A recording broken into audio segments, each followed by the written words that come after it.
When my daughter laughed and said, "You'll be in a nursing home soon anyway," I didn't cry. I smiled and signed the papers that would change everything. They think age means weakness. It doesn't.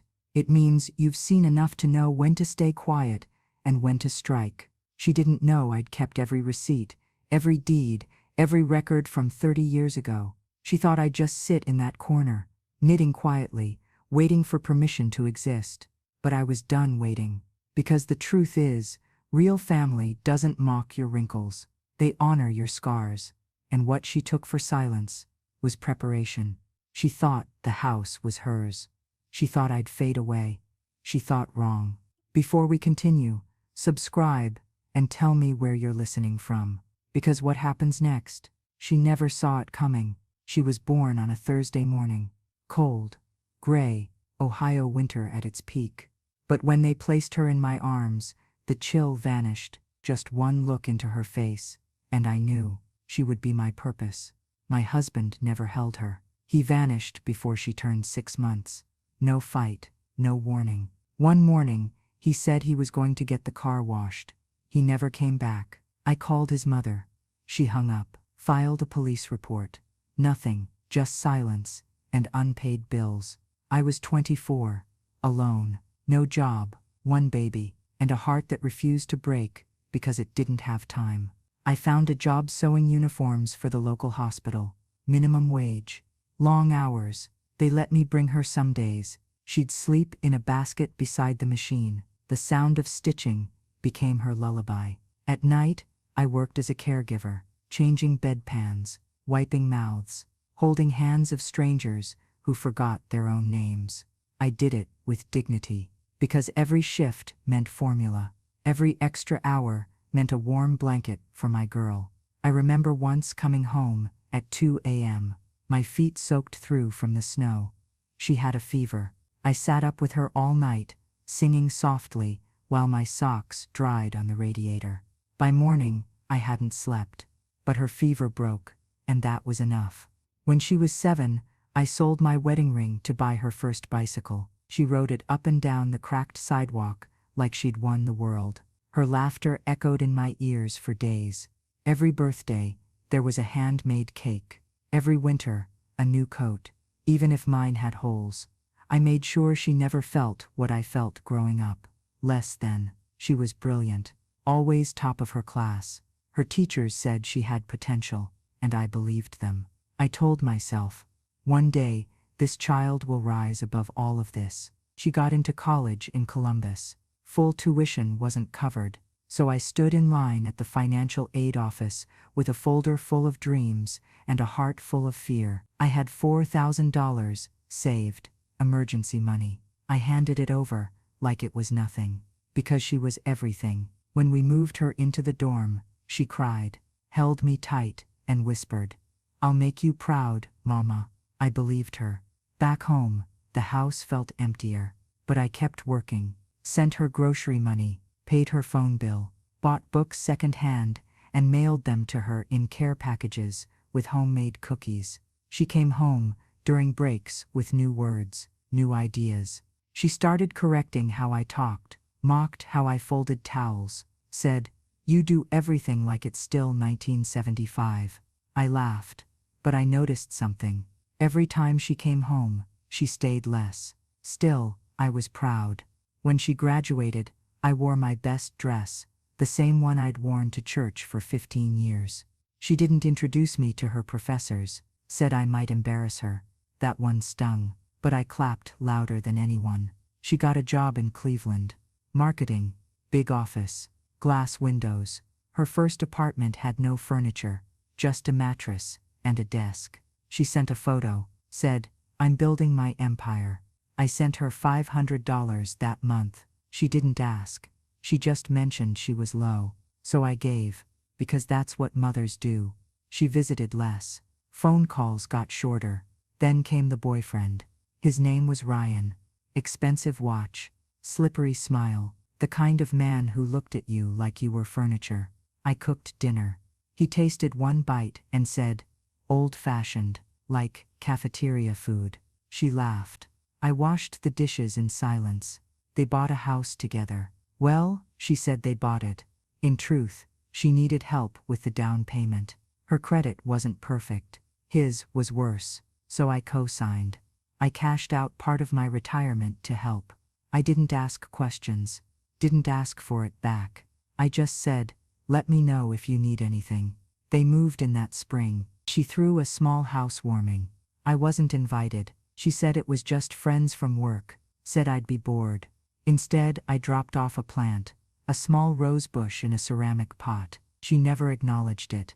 A year later, it was dead in the backyard.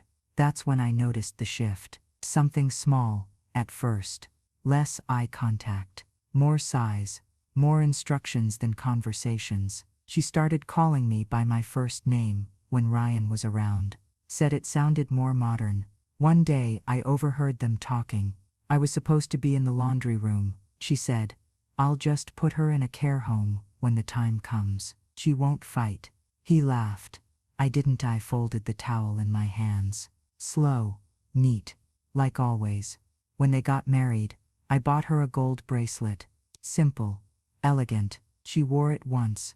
The day after the wedding, I caught her digging through my drawer. She said she was looking for insurance papers, but she closed the drawer fast when I walked in. I didn't ask, but I started locking things. She stopped calling completely after that. Unless she needed something, a ride to the mechanic, an old document, help finding a plumber. And I gave, still gave, even when my hands ached, even when my eyes blurred at night, because I couldn't unlearn loving her.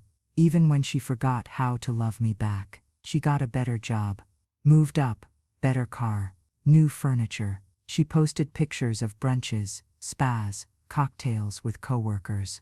None of those pictures had me in them. She once sent me a photo of a beach in Florida.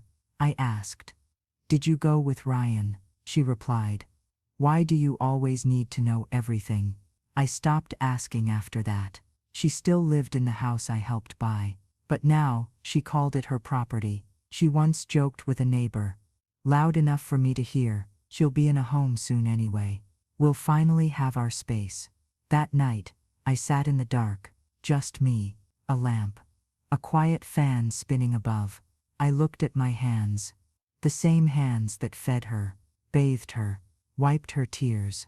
Now, those same hands were shaking, but not from sadness, not anymore, from something else, something steady, something cold. It wasn't anger, it was resolve, because the story she thought she was writing, I had a different ending in mind. And it started with the one thing she never expected.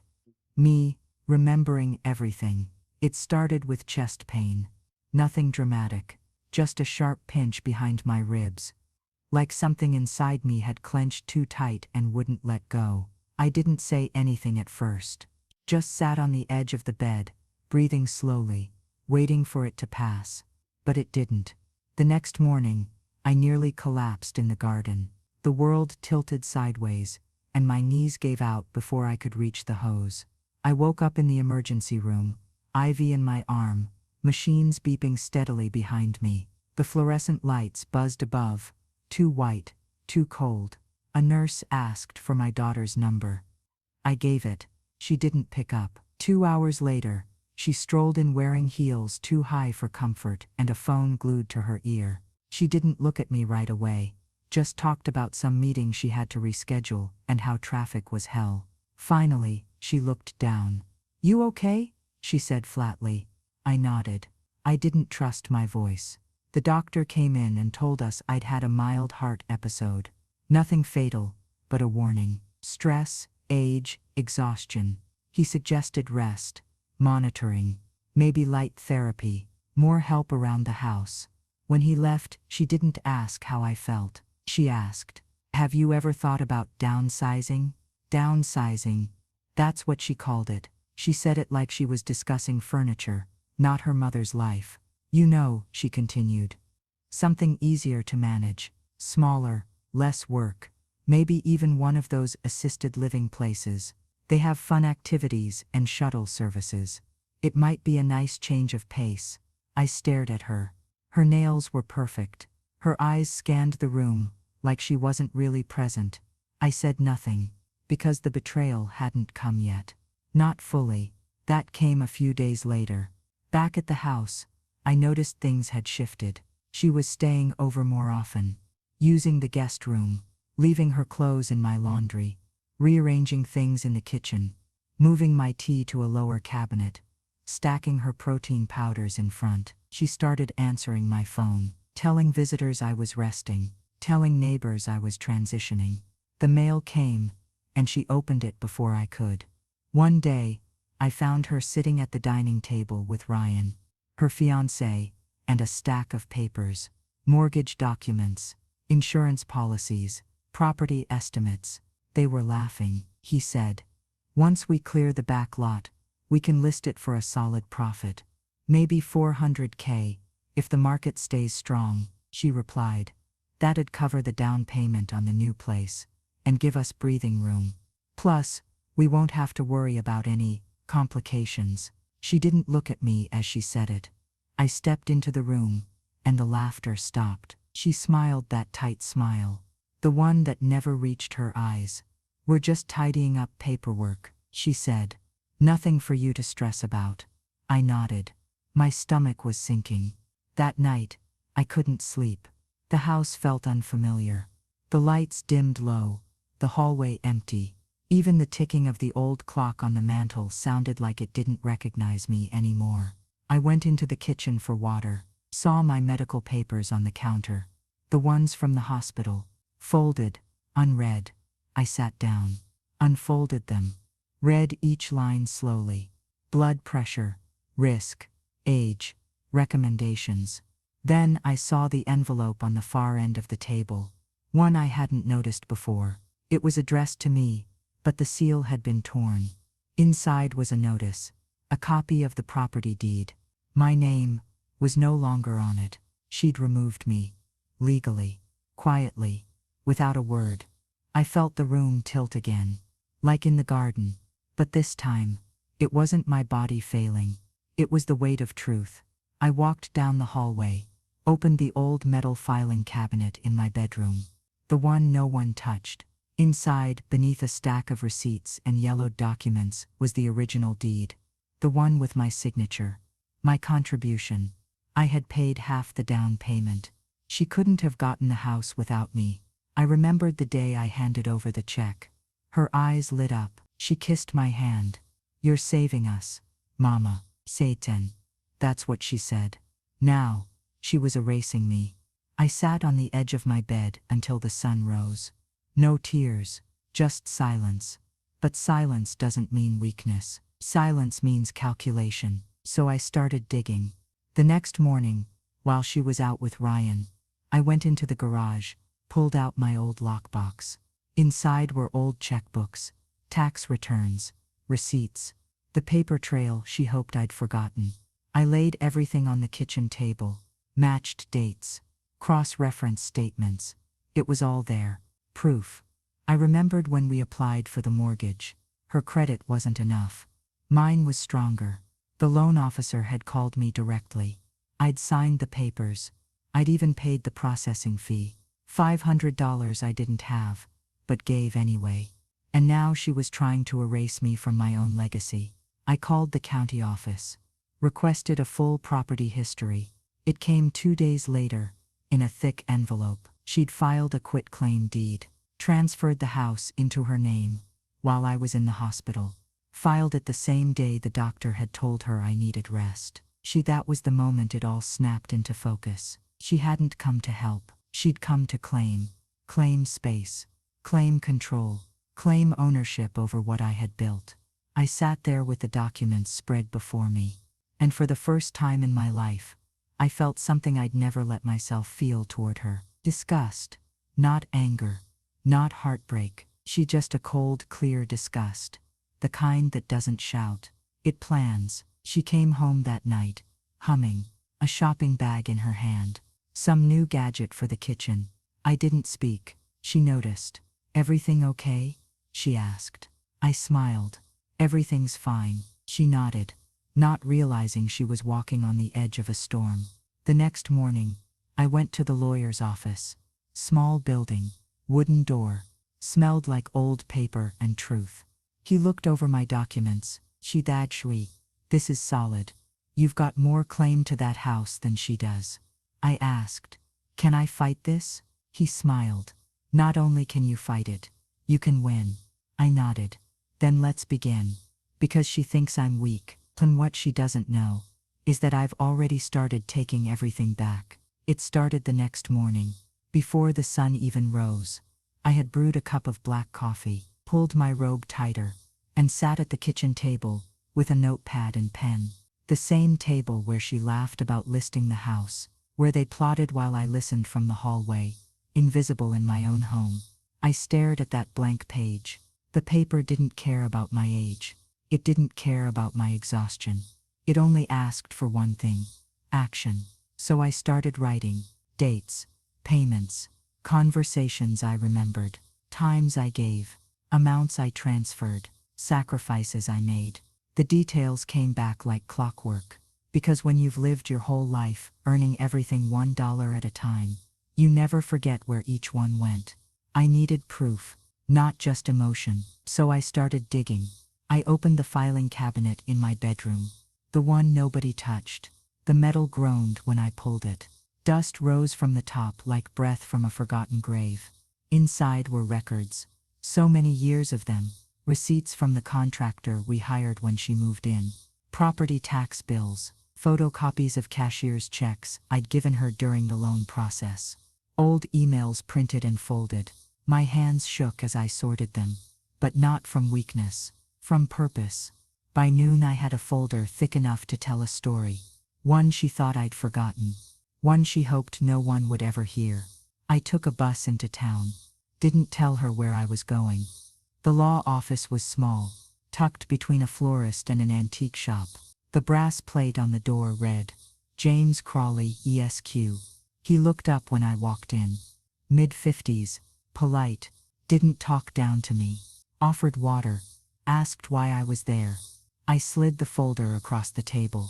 She took my name off the deed while I was in the hospital, I said. He raised an eyebrow, then started flipping through. He read in silence for 10 minutes, then leaned back in his chair and sighed. Ma'am, this isn't just unethical. This might be criminal. I didn't blink. What can we do? He explained how a quitclaim deed works, how someone can convince an elderly person to sign one under pressure, or, in my case, forge or falsify a signature by exploiting power of attorney. She had access. She had documents. She had motive. But what she didn't have was my memory. Because while she thought she was taking over a tired old woman's life, she forgot one thing.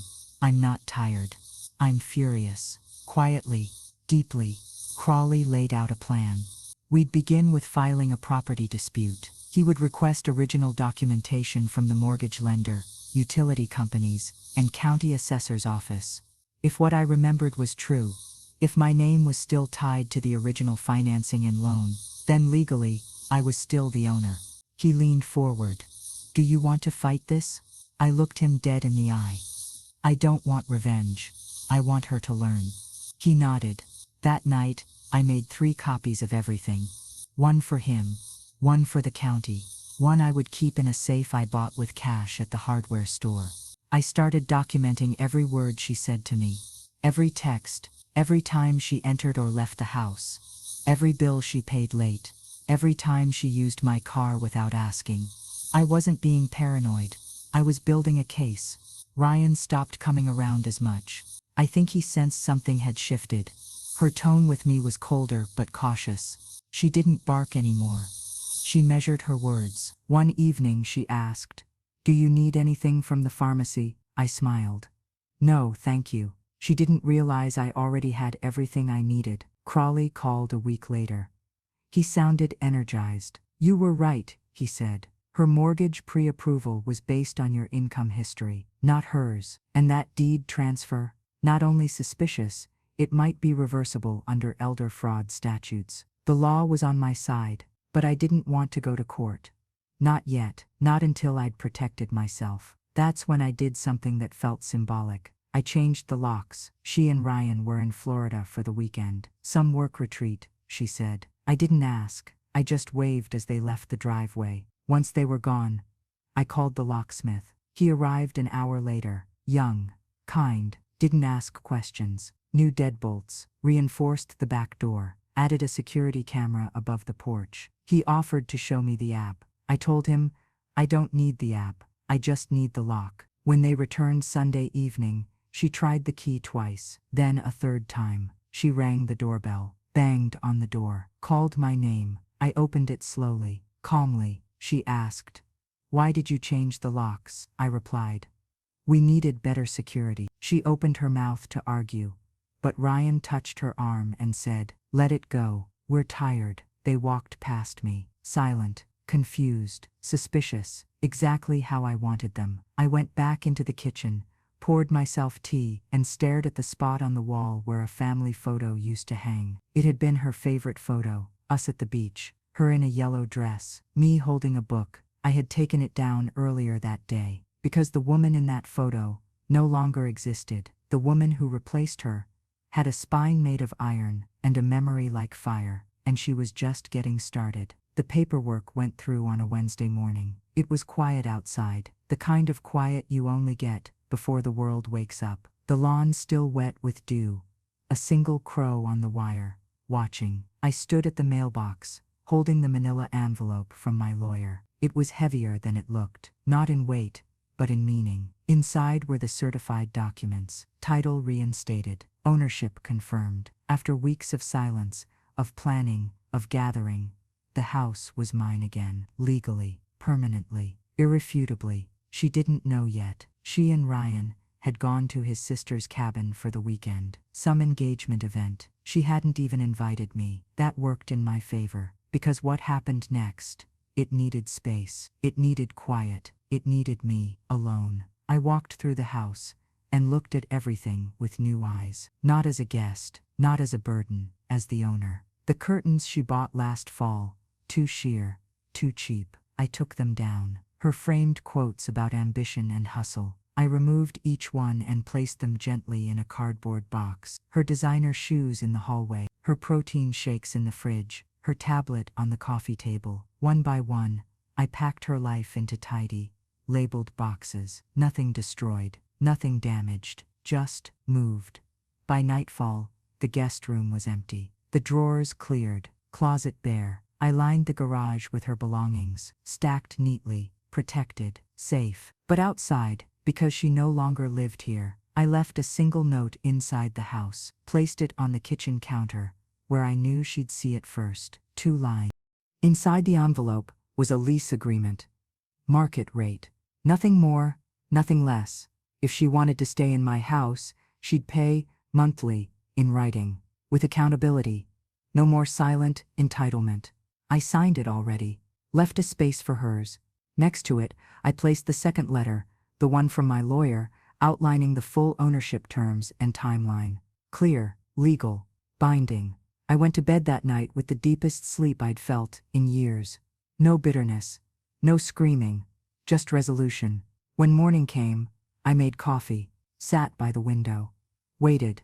At 11:47 a.m., their car pulled into the driveway. She opened the door first, laughing, sunglasses on, shopping bags in hand.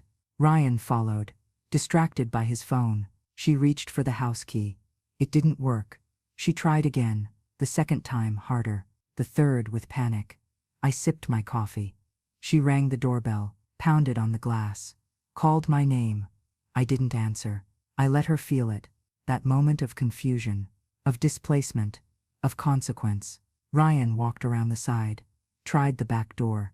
No luck. They stood on the porch, baffled, until she saw the note on the door. It was taped there, clear as day. "Please, check the garage. Your items are safe." She stormed around the driveway like a trapped animal, her voice sharp, shaking. "Hi. What the hell is this? What did she do? She can't do this." But I could. And I did. She yanked open the garage door. There it was. Every piece of her curated, filtered, designer-perfect lifestyle. Boxed, labeled, stacked. Shoeboxes, handbags, framed photos, hair products, vitamins, throw pillows, her laptop bag. All there, nothing broken. Except her pride. She stormed back to the front door and screamed, "Open the damn door." I stood, pulled back the curtain, just slightly. She saw me. Our eyes met. For the first time in a long time, she saw someone she didn't recognize. Not the woman who cooked quietly. Not the mother who said yes to everything. Not the weak old woman she thought she could displace. I said nothing. The silence said everything. She shouted again. "Is this some kind of joke?" I let the curtain fall and walked away. She called me twice that day, then texted, then emailed. I didn't reply. Instead, my lawyer did. He sent her a formal reminder of the lease terms, attached the full timeline, gave her 7 days to respond. She refused, said it was her house, said I had no right. So we escalated, filed the official eviction, served her legally. No drama, no warning, just law. 2 days later, she showed up with a real estate agent, tried to bluff, tried to claim it was her property. I gave the agent the deed, let them both read it on the porch. The agent excused herself and left within minutes. She stayed, said she wasn't moving, so I called the sheriff. He came in uniform, calm, professional, listened to both sides, reviewed the paperwork. He looked at her and said, "Ma'am, you are legally required to vacate this property within 30 days, unless you agree to the lease." Her mouth dropped open. She looked at me, waiting for mercy. I gave none. She asked, "So this is it? You're kicking me out?" I replied, "No, I'm inviting you to stay, with respect, like any adult. If that's too much to ask, then yes, you're leaving." She cried. For the first time since this all began, she actually cried. But not the kind of tears I used to fall for, not the ones that meant regret or understanding.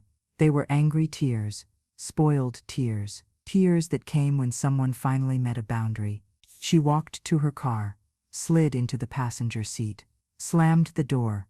Ryan followed, silent. Before they backed out of the driveway, she rolled the window down. "You're not who I thought you were," she said.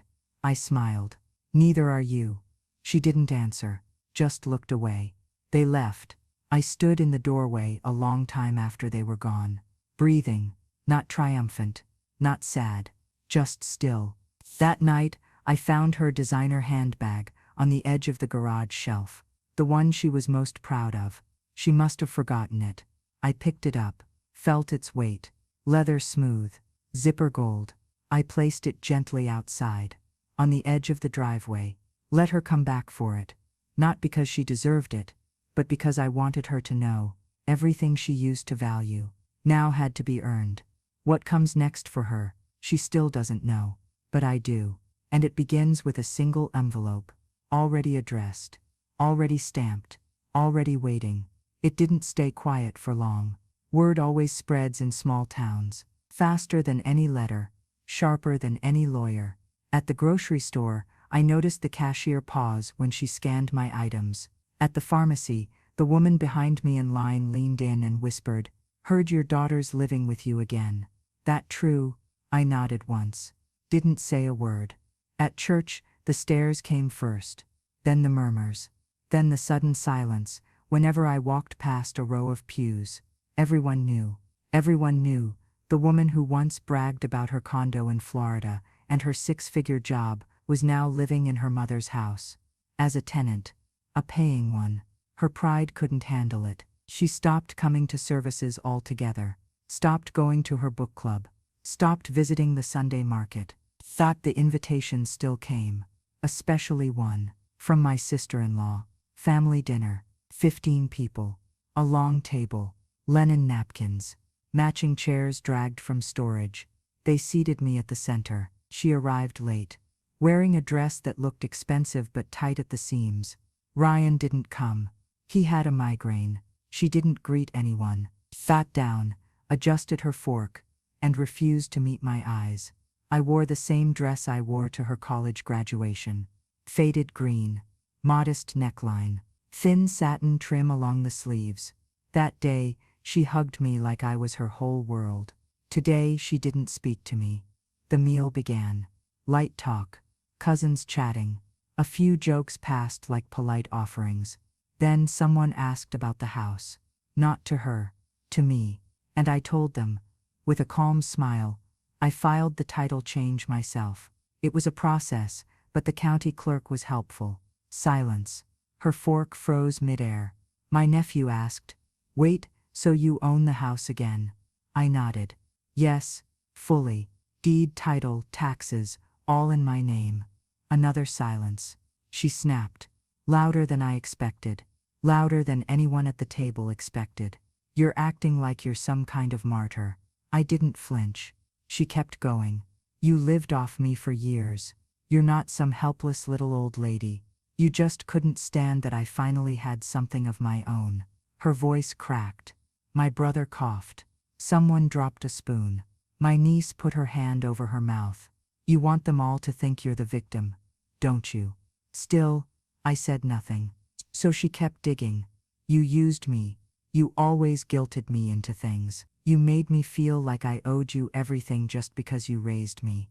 That's when I finally spoke. "I raised you alone. I worked 2 jobs to pay for your school. I sold my wedding ring to buy your first car. I co-signed your mortgage and paid half the down payment.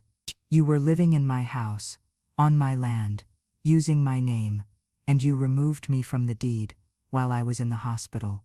Her jaw clenched. I continued. "You didn't just forget me. You tried to erase me. That's not independence. That's betrayal." The table was silent. Every cousin, every uncle, every aunt, watching us like they weren't breathing. She opened her mouth, but no words came. Instead, her eyes welled. "You always make me feel small," she whispered. "No," I said gently. "You make yourself small by stepping on people who made you tall." She cried. For real this time. Not performative, not defensive, but real. Tears rolling down cheeks that hadn't known humility in years. But I didn't reach for her hand. I didn't slide her a napkin. I didn't walk her to the bathroom or whisper reassurance. Because this wasn't a moment of comfort. It was a reckoning. She wiped her tears and looked around the table, searching for someone to defend her. No one moved. She stood up. Her chair screeched against the floor. She looked at me one last time. "You've changed." I stood too. "No, I just stopped pretending you hadn't." And then I walked out, slowly, my heels steady, my spine straight. I passed the portraits on the wall, ones she used to mock, past the bookshelf she used to rearrange, past the entryway where I used to wait for her to come home at Christmas. I stepped into the night air, cool, clean, still. Outside, my car sat waiting. Not fancy, not new, but paid for.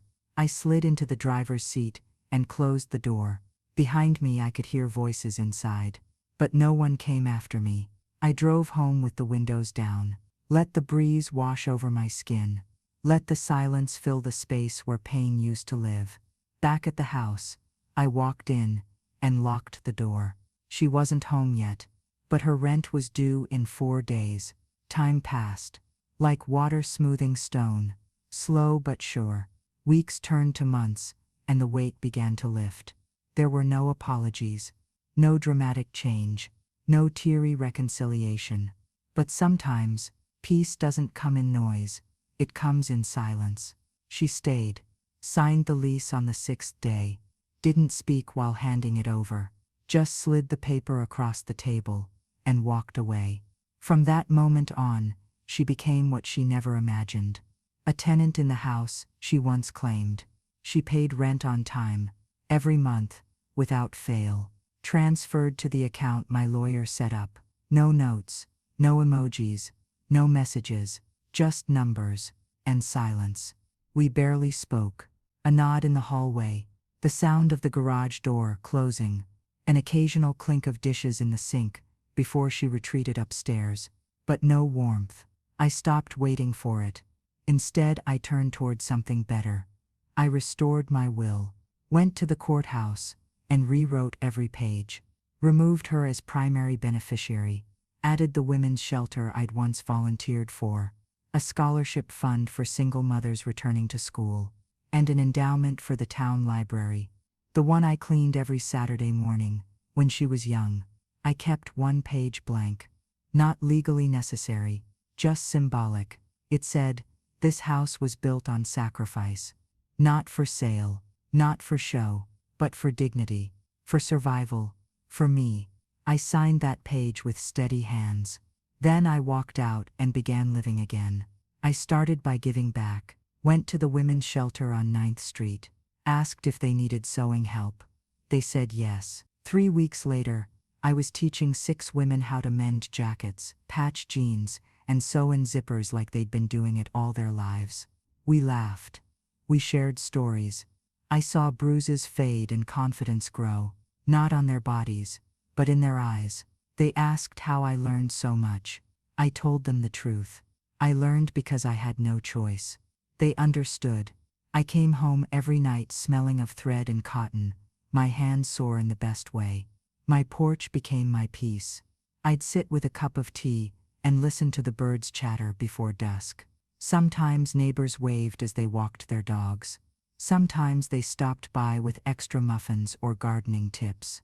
One even brought me a hand-knit scarf, said she admired how I handled things. I smiled, accepted it without pride or shame, just grace.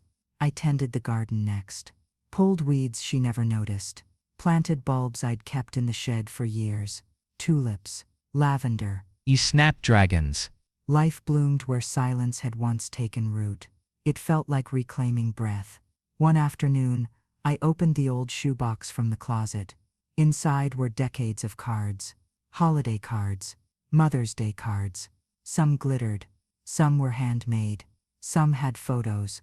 All were signed with love, but the words inside felt hollow now, scripted, performed, conditional. I read a few, Isav. then placed them in a bowl, carried them to the backyard, lit a single match, and watched the flames take them home. The paper curled, the glitter cracked, and the smoke lifted into the trees. I whispered, "Thank you," not to her, to myself, because survival without bitterness is a victory of its own. A few days later, I passed her in the hallway. She looked tired, older somehow. The edges of her voice no longer sharp, just dull and heavy. She asked if I needed anything from the store. I said no, but thank you. She blinked, surprised maybe, and nodded, then kept walking. She still doesn't say much, but I've seen the changes.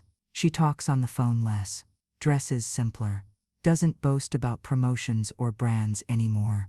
One night, I overheard her on the porch, arguing with someone. "I didn't mean it that way," she said. "You can't just leave. You said you'd be here." The voice on the other end must have said something sharp, because she went quiet, then whispered, "Just like my dad." I stepped away before she noticed me. I didn't smile, didn't gloat, but I understood something. Life has a way of circling back, and sometimes karma doesn't need to shout. Sometimes it just looks like dating someone, eerily familiar. Someone who walks out when you're most vulnerable. She's living with that now, and I don't have to lift a finger. That's the thing about peace. It's not the absence of noise. It's the absence of need.